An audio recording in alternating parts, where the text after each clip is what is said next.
Bien, bonjour à tous. Merci à vous d'être venus ici. Nous aussi, on est là. Donc là, c'est la conférence sur les données géographiques. On va faire ça à 3 voix et 2 structures. Les 2 structures, c'est le GIP Ategiri et Aerodata. Et à 3 voix, c'est moi-même, Guillaume Blanchard, du GIP Ategiri. Il y a Joanne Desmar du GIP Ategiri aussi, et Joël Plancher de Aerodata qui se présentera tout à l'heure.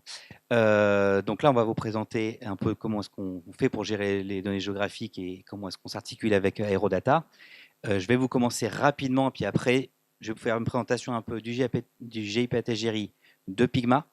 Et je vais essayer d'aller assez vite, comme ça laissera à mes collègues le temps de parler. Et si jamais il y a des questions sur un peu l'information géographique et le JP Pigma, vous pourrez aller nous voir au stand tout au fond.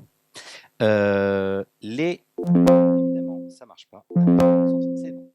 Les membres du GIP, du GIP Ategiri, je vous présente ça. Parmi les membres, donc c'est le groupe en intérêt public, aménagement du territoire et gestion des risques. Et nos membres, ce qu'il faut retenir, c'est que c'est surtout l'État, la région et les pompiers et les associations de défense de la forêt contre l'incendie. Ça, c'est historiquement pour la mutualisation de besoins de données forestières au départ, dans le contexte gestion de crise, entre les pompiers et les gestionnaires de forêt. Donc ça, c'est le départ du JP Ategiri. Non, c'est l'autre sens, excusez-moi. Voilà, c'est bon. Ce qu'on fait, c'est qu'on éclaire les décisions pour éclairer l'action collective. Donc ce qu'on fait surtout, c'est de la mutualisation et de l'aide à la décision pour les structures publiques. On fait ça avec neutralité, expertise, toujours avec une coopération et de la mutualisation. Et on a différents métiers ou cœurs de métier, du développement d'applications web, des études et d'observatoires thématiques, de la cartographie opérationnelle, j'y reviendrai un petit peu. Et puis, il y a la banque de données, la plateforme régionale de données, la plateforme Pigma. On peut passer à la suite. Dedans, il y a 3 grands métiers, donc je disais. Il y a la partie gestion des risques et gestion de crise, et notamment feux de forêt et inondations aussi qu'on va pouvoir avoir.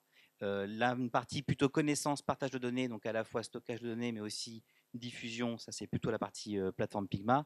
Et puis la mise à disposition d'observatoires thématiques sur le foncier, sur l'occupation du sol, sur des observatoires aussi, des fois des filières métiers, la filière bois notamment, filière des risques sanitaires sur la filière avicole, etc. Parmi les différents outils, je présente ça rapidement, mais ce qu'on peut faire notamment, c'est de la cartographie opérationnelle pour les pompiers. Donc, dans différents départements, c'est nous qui produisons les cartes que les pompiers vont avoir, soit mobiles, soit les cartes papier. Il y a des outils de gestion de crise. Donc là, par exemple, on voit le grand feu de la dune en 2022. Il y a différents outils pour les filières bois et gibier. Là, c'est des outils de signalement, par exemple, de gibier. Et puis, il y a différents outils aussi aux communes. Là, je vous présente, par exemple, l'outil PCS pour permettre aux communes de rédiger leur plan communal de sauvegarde en ayant plein de données à disposition. Dans ce contexte-là, comme on avait déjà cette expérience-là pour mutualiser les données entre différentes structures, eh ben on a été sollicité pour porter la plateforme Pigma, la plateforme régionale de données en Nouvelle-Aquitaine. Pigma, la plateforme, qu'est-ce que c'est? C'est un centre de ressources régionales et partenarial de la donnée qui s'appuie sur un réseau et des outils. Je la lis à chaque fois parce que vraiment tout est important dedans. Centre de ressources régionales, c'est vraiment toute la Nouvelle-Aquitaine. C'est surtout partenarial qui s'appuie sur un réseau. On a vraiment un réseau d'acteurs. Il y en a 870 partenaires, 4600 contacts dedans, des structures publiques qui viennent déposer leurs données dans la plateforme Pigma et pouvoir, comme ça, accéder aux autres données des autres structures publiques en open data ou des fois avec un accès un peu plus restreint. Ça se fait par le biais d'une signature d'une convention, qui est une convention gratuite, qui permet aux gens de déposer leurs données, de récupérer, d'accéder aux données du catalogue, d'accéder aux autres outils, les visualiseurs, le catalogue bien sûr aussi, d'avoir une expertise sur la donnée et du coup de pouvoir suivre un peu les animations qu'on va pouvoir faire, soit les points d'information, les cafés ateliers qu'on organise 4 fois par an, ou alors les groupes de travail thématiques qu'on va pouvoir faire sur différents sujets. Tu peux passer. Dedans, il y a tout un ensemble de services qu'on va pouvoir un peu mettre à disposition. Bien sûr, des visualiseurs déjà un peu, je dirais, plus génériques que vous pouvez après constituer simplement, des visualiseurs plus à façon, vraiment pour un besoin spécifique. On peut aussi fournir de l'ingénierie pour, par exemple, de la diffusion de données en open data sur data.gouv ou alors pour de la publication automatique de données de mise à jour. Et dans les autres outils, on a un outil d'intelligence artificielle de recherche dans le catalogue Et il y a aussi les données de la plateforme PCRS. Et ça, c'est plutôt Johan qui va en parler. Dans les thématiques, et puis après je m'arrêterai là et je laisserai la parole à mon collègue, il y a plusieurs thématiques qu'on va suivre ou qu'on a suivies. L'occupation du sol, et c'est nous qui produisons la cartographie régionale d'occupation du sol en Nouvelle-Aquitaine. Il y a aussi tout le sujet un peu du littoral et des plages surveillées. On va retrouver aussi bien sûr la gestion des risques, la diffusion des documents d'urbanisme pour plusieurs structures, la diffusion en open data. Il y a eu beaucoup de dynamique adresse ces dernières années aussi. Et puis on va retrouver notamment des groupes de travail sur le satellite, sur la mobilité et notamment aussi sur l'accessibilité et sur le sujet phare qui concerne le territoire énergie, Lot-et-Garonne, notamment le PCRS, le plan Corps de rue simplifié. Merci Guillaume. Donc, le plan de corps de rue simplifié. Slide. Alors, voici un peu une carte qui représente le PCRS en Nouvelle-Aquitaine. Donc, en bleu, ce sont tous les partenariats qui sont déjà signés et en cours. En vert, ce sont les conventions qui sont en cours et qui ne sont pas encore acquises ou qui sont en cours d'acquisition. En orange, les discussions bien avancées.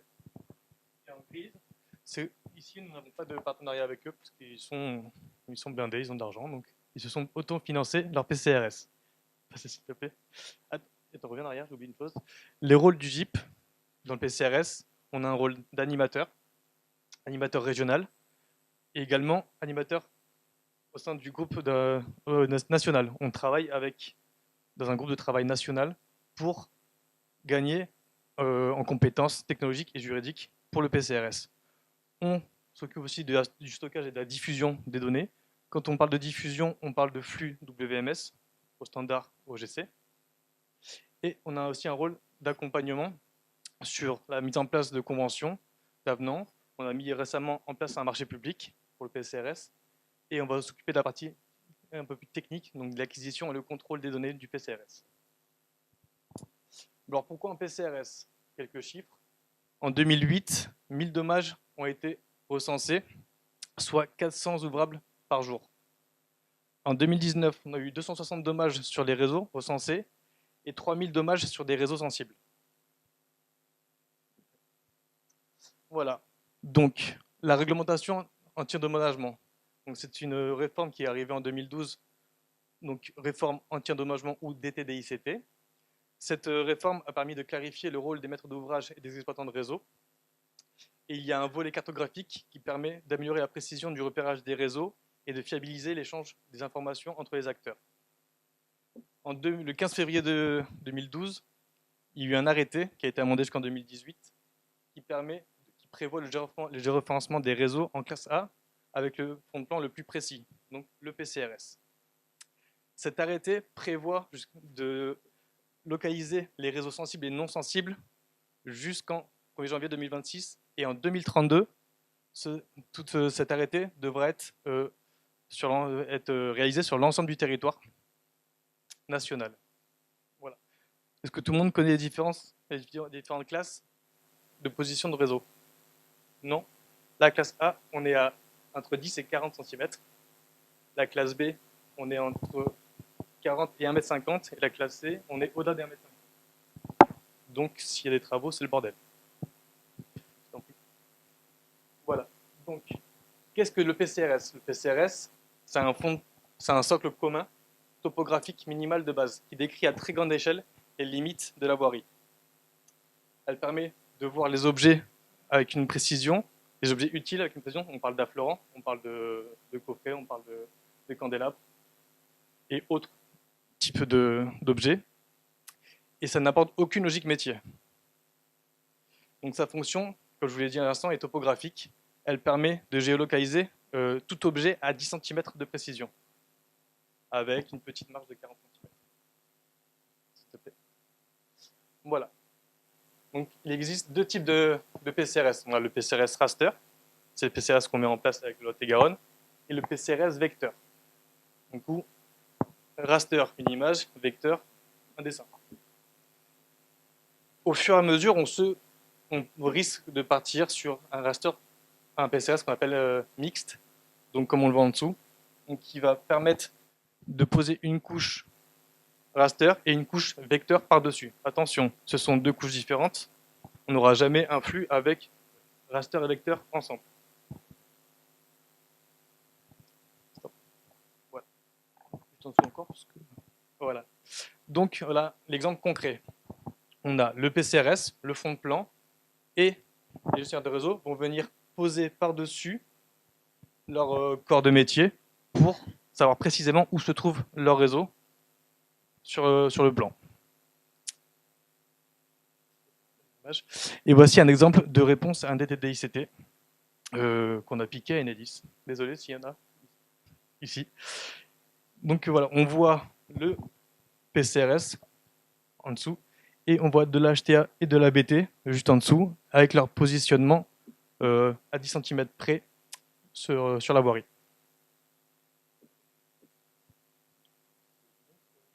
C'est bon pour moi.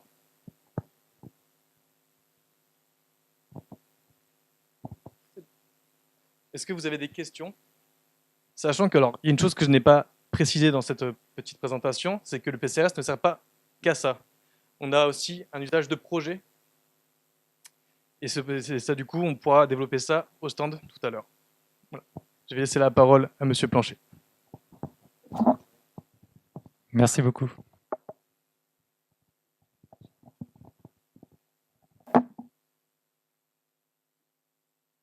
Ok, donc on a vu effectivement comment la donnée est diffusée, à quoi sert la donnée sur le plan réglementaire. Et là, je vais vous présenter en fait comment est produite cette donnée, notamment. Donc, je suis Joël Plancher, Aerodata France. Donc, nous travaillons depuis 25 ans et notre cœur de métier, comme son nom l'indique, c'est la donnée acquise par avion, Aerodata. Donc avec différents capteurs, que ce soit du capteur image qui nous intéresse ici, du lidar ou du thermique, notamment sur le phénomène d'îlot de chaleur urbain. Nos moyens d'acquisition, eh bien, ça commence par un avion. Et là, on était très fiers de recevoir, donc sortie d'usine, l'avion qui a atterri à Agen le 11 avril 2025. Donc tout neuf, et le TE47 était présent également. C'était un moment très fort. Donc l'avion, le vecteur. Le capteur, donc c'est une caméra très, très performante qui permet, comme je vais le présenter après, à 2500 mètres, à 8000 pieds, de produire le PCRS raster, donc avec de l'image à 5 cm de résolution au sol. Enfin, la partie un peu moins sexy, mais fondamentale, qui est notre infrastructure réseau. On parle beaucoup d'IA ou de big data. Eh bien, ça passe par d'énormes capacités de stockage, d'énormes capacités de calcul qui sont ici.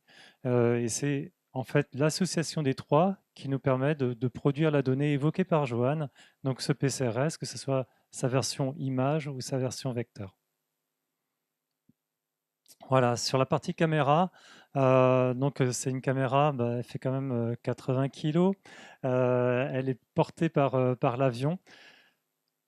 Son niveau de performance permet de voler à 300 km/h à l'altitude dont je vous ai parlé et à produire quand même 5 cm au sol avec tous ces différents éléments. La taille du capteur déjà, voilà, c'est 148 millions de pixels. En fait, chaque image fait presque 1 km sur 2 km. Et ce qui est intéressant, c'est que pour produire la 3D, eh bien, il y a un recouvrement entre images sur le même axe, mais également entre images entre deux axes. Et c'est comme ça qu'on va pouvoir travailler à partir de couples stéréo, en choisissant deux images, de travailler en 3D à ce niveau de précision. Donc voilà, avec compensation de flou, la taille physique, etc. Et c'est comme ça qu'on peut produire la qualité, la richesse de cette donnée. J'insiste également sur le socle commun dont parlait Johan. En fait, on produit un référentiel cartographique. Et référentiel, ça veut dire qu'il y a, à l'échelle d'un département, eh bien, il y a la qualité, la précision, mais elle est homogène sur l'ensemble du département. Et à partir de ce moment-là, tous les concessionnaires réseau peuvent s'appuyer dessus, que ce soit l'élec, que ce soit l'eau, que ce soit le gaz. En fait, c'est un même socle qui est employé, une même carte qui est employée pour géoréférencer le réseau, mais également pour les réponses DCT. C'est une donnée brute qui est employée pour l'obligation légale, mais également plus avant. Voilà, le projet PCRS porté par le TE47. En fait, je ne serais pas venu si on n'avait pas fini le travail. Et voilà. Et aujourd'hui, on va livrer en main propre donc, le disque dur de ce bloc au nord. Et pour vous donner encore une image, une idée enfin, pour illustrer le volume de ces données, ce sont 4 Tera de données qui sont remises d'images brutes sur ce socle-là. Voilà. Les 2 tiers donc, du département ont été couverts. Il faut savoir que cette partie du milieu avait déjà été traitée auparavant. Et donc, ce sont 11 sessions de vol qui ont été nécessaires pour couvrir ce territoire avec la précision dont je vous ai parlé, à raison et un total de 22 heures de vol. Alors, c'était, si je parle, donc ça, on vous parlait des moyens, l'ensemble des chantiers qu'on a pu traiter cette année, et je parle de millésime, hein, du référentiel cartographique, eh bien, ça allait de Dunkerque, plutôt au nord, à Toulon, plutôt au sud, mais tout ça avec notre avion basé sur Agen. Et donc, on a pu travailler eh bien, sur bon nombre de territoires dont parlaient Johan et Guillaume, donc dépendants du GIP, que ce soit Charente-Maritime, que ce soit la Gironde, ou encore donc, le Lot-et-Garonne. Ça, ce sont des chantiers réalisés. Comme j'ai dit, et comme l'a présenté également Johan, hein, il y a la partie image, il y a la partie restitution vecteur depuis la 3D. Donc, on parle de projet photogrammétrique, c'est-à-dire que le photogrammètre va voir en 3D, va pouvoir restituer les différents points du plan de corps de rue. Pour les concessionnaires réseau, c'est super important d'avoir les points durs qui cotent le réseau pour avoir les affleurants visibles depuis le ciel. Si je parle des réseaux gravitaires, j'en parlais avec O47, eh bien, ce sont les bouches à clés, voilà, enfin, les différents pour l'assainissement, ça va être tout ce qui est avaloir. Et tout ça, c'est restitué depuis, et c'est visible depuis l'image, depuis la 3D. Un exemple rapide, hein, la reconnaissance automatique des passages piétons en termes d'illustration, ça c'est également des IA qu'on a entraîné pour les reconnaître automatiquement. Eh bien, pour la loi mobilité, c'est essentiel d'avoir cette information, encore une fois, à l'échelle d'un département avec le même niveau de précision, le même niveau de rendu sur l'ensemble d'un territoire. Donc ça joue pour un département, ça joue pour des Comcom, ça joue pour une communauté, une municipalité. La restitution 3D du territoire, eh bien voilà, ça c'est la partie pour d'autres cas d'usage. Comme je vous l'ai dit, on a différentes images, on peut travailler en 3D, et on peut produire une maquette 3D du territoire. Donc là, c'est vraiment sur Paris et c'est également 2025. Hein, vous avez vu la carte des chantiers. Bon, pour vous dire que même en, même en milieu ultra dense, on peut avoir un rendu 3D du territoire avec différents cas d'usage. Hein, j'en ai évoqué certains. Ici, ça serait sur des projets urbanistiques ou même sur la partie espace vert. Merci à tous pour votre attention et puis j'espère qu'on a un peu de temps pour des questions. Je pense que oui. Ma question, c'est plus pour Pigma. C'est quand sera mis à disposition le PCRS, notamment la partie centrale qui a été volée par Enedis l'année dernière. Oui. Voilà. Oui, oui, ça a été volé, ça n'a pas été volé, ça a été volé. Enfin, commandé par Enedis l'année dernière, pardon. Oui. Et du coup, la question, excuse-moi, quand est-ce qu'elle sera à disposition pour les collectivités qui ont signé le. Il n'y a pas Enedis dans la salle Non, enfin, je ne sais pas si c'est Enedis qui doit répondre. Non, c'était une blague, ne vous inquiétez pas. Quand, c'est une bonne question, on en parlait tout à l'heure avec Rémi. Actuellement, donc tout a été volé. Enedis est en train de faire un dernier contrôle, un contrôle planimétrique, pour être sûr que les données soient précises. Avec le OGIP, on est confiant, si on a les données rapidement, de pouvoir les mettre dans le flux pour la fin d'année. Après, ça dépend concrètement pas de nous, mais plutôt de qualité du contrôle et du temps de contrôle du prestataire d'Enedis. Mais on est confiant. J'ai une autre question, si je peux abuser de votre temps. Il n'y a pas de souci, je suis là pour ça. L'usage de l'image, outre en PCRS, Ouais. est-ce que... Alors j'ai déjà posé la question à TE47, Bien sûr. mais j'étais pas très satisfait de la réponse. Non, non, c'est pas la réponse de TEC 47, mais la réponse ne m'a pas satisfait. C'est en gros, est-ce que je pourrais utiliser l'image euh, du PCRS dans le cas d'un contentieux en termes d'urbanisme ou pas, sachant que la donnée n'est pas open data. Mhm. euh, Est-ce Bah, que ça sera un simple outil de consultation ou est-ce que ça sera un outil qu'on pourra utiliser pour étayer des dossiers de contentieux avec des administrés ou avec des organismes quelconques? d'accord, c'est une bonne question. Euh, Est-ce que vous êtes partenaire du coup? Oui. Très bien. La donnée, je pense qu'après, quand vous êtes partenaire, elle vous appartient. Donc, si vous voulez l'utiliser pour un contentieux, même si c'est pas son rôle principal, donc je pense pas qu'on puisse vous interdire de le faire. Si vous êtes partenaire Alors, de, c'est plus dans un terme de légalité. Est-ce que je peux l'utiliser il ou y a, pas?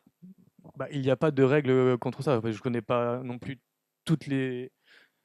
Il y a pas de, je pense pas qu'il y ait des lois qui interdisent d'utiliser le PCRS pour un litige. Après, c'est pas son but principal. Donc, je sais même pas si on pourrait le mettre dans un cas d'usage. Je pense, ouais. Je pense qu'il veut dire c'est quelle est la valeur juridique en cas de contentieux pour le PCRS. Ah, C'est ça. ça pourra actuellement, ça n'a pas de poids autant qu'un cadastre, même si cadastre est moins précis. Voilà, je peux vous dire que ça sur cette réponse, j'en sais pas plus.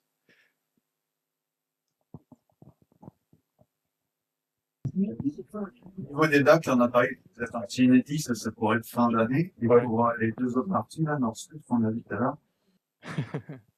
C'est pour monsieur Blanchet. Oui, ce que je disais, hein, c'est qu'on vient de livrer les images brutes du bloc nord. Les images brutes du bloc sud vont arriver. C'est de la donnée très fraîche, hein. Par exemple, le bloc nord, on l'avait fini fin juin, donc en moins de 2 mois, on a pu la produire.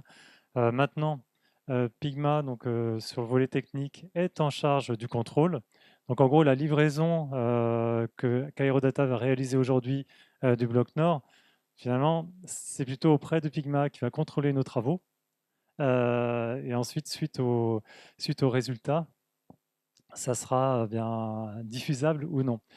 Par contre, se pose un autre problème, et la question est juste, hein, c'est quid du bloc au sud, donc démarré il y a 2 ans par Enedis. En fait, on doit correctement raccorder en termes de radiométrie voilà, notre carte au nord et notre carte au sud. Donc, je renvoie un peu la balle en disant, mais oui, mais si on veut bien livrer, mais il faudra que ça soit en raccord avec les travaux du milieu. Donc, maintenant, quand sur le papier, si je m'appuie sur le marché tel que présenté en réunion de démarrage ici même, et c'était en février dernier, eh bien c'est d'ici la fin d'année en fait pour Noël. Voilà. Maintenant, oui, la question qui était posée, hein, sur est-ce que c'est une donnée qui est opposable au tiers? C'était ça votre question à la fin. C'est vrai que c'est souvent le cadastre qui fait, euh, qui fait foi, même si, et ça c'est une question que j'avais aussi pour Pigma, même si on sait que le cadastre est faux, mais il a une finalité finalement des impôts, hein, de déclaration de surface et non de précision géométrique. Nous, on est sur la précision géométrique parce qu'un réseau, comme ça a été dit, bah, c'est la sécurité derrière. On doit pouvoir caler correctement les réseaux enterrés de façon très précise dans cette classe A. Mais voilà, sur la partie opposable au tiers, je ne pense pas que le PCRS soit dédié à cette finalité. Pour l'heure. Mais c'est vrai que, enfin, quitte à parler de socle commun de référentiel cartographique, autant mettre à jour, améliorer le cadastre à l'aide de ces données brutes et fraîches. Je vais rajouter un petit complément à la question que vous avez posée, que Joël a répondu. C'est vraiment quelque chose de très court. Une fois qu'on aura eu les données du coup de Joël, il faut compter environ 1 mois pour le contrôle visuel. On compte 1 mois contrôle visuel. S'il y a des erreurs, et je ne pense pas qu'il y en aura parce que la qualité de Joël dans son travail est plutôt pas mal, euh, la, la mise en flux après peut être très rapide. Mais il faut compter 1 mois à peu près pour un contrôle visuel. Sachant que ça fait beaucoup de données à à analyser. Le contrôle visuel, c'est une chose, mais c'est aussi le contrôle sur le terrain, c'est-à-dire des points qui vont être levés sur le terrain, en plus des points d'appui qu'on a déjà levés nous, de façon à assurer d'être bon en planimétrie, en XY, mais également en Z sur l'ensemble du territoire. Hein. Quand on parle d'homogénéité de précision, ça passe par là. C'est pas seulement beau, c'est aussi précis. Ouais, donc en fait, quand vous dites fin d'année 2025, ça pourrait être pour l'ensemble du territoire de Lot-et-Garonne alors? Oui. Et moi j'ai une dernière question aussi sur les ouais. Donc oui, c'est pour ça. Dernière. Après, on est dépendant parce que Joël n'est pas le seul à avoir des acquisitions. Ça dépend aussi d'Enedis. Donc tout ensemble, moi je vote pour un. Enfin, je vote. C'est pas moi qui choisis, mais ouais, je pense que pour une fin d'année, c'est possible. Enfin, sinon, ce sera fin d'année, début de l'année prochaine. Dernière question pour les livrables. Donc, j'ai bien vu qu'il y aura un flux Ouais. pour récupérer les images. Et pour les analyses d'intelligence artificielle, on voyait par exemple les passages piétons tout à l'heure. C'est quelque chose que vous allez faire en commande supplémentaire ou Non, vous ça, les- c'est pas notre partie à nous. Ça, ce sont des cas d'usage qui sont présentés, c'est des prestations que nous réalisons, donc complètement en aval de nos travaux. Et ça, c'est en fonction des différentes collectivités qui le demandent, oui. Oui.